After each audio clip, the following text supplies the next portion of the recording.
Ne yemen sanım? Ha? Ne yemen sanım? Bugün var ha. Bugün toy.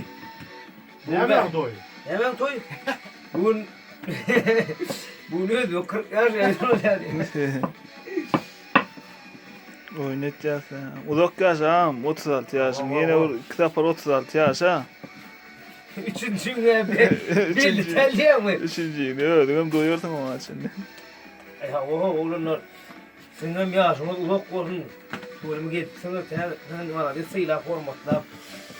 Bana değil. Ay havaydı ünlü geliyor. Aynı bırak. Ana yok mu? Dinle bu bahçara var ya. Yaşta ya da birinin 40 volt'lı kalk geliyor lan.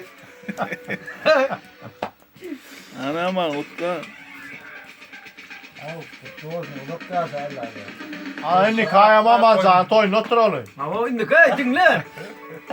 İndi kayım amanın toyudur amanın. İnşallah. İndi kayım amanın ne deyip orada.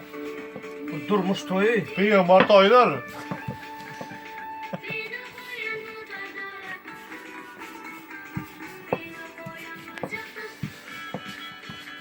Bir dakika varamdan gurulmam etmiyorum ben o bu hamir etmişsin o. Getirever koklu zayvan ettin ne dik diye. Martin da çay ya da diye. Parfümle salatları oluştur ver diye orta.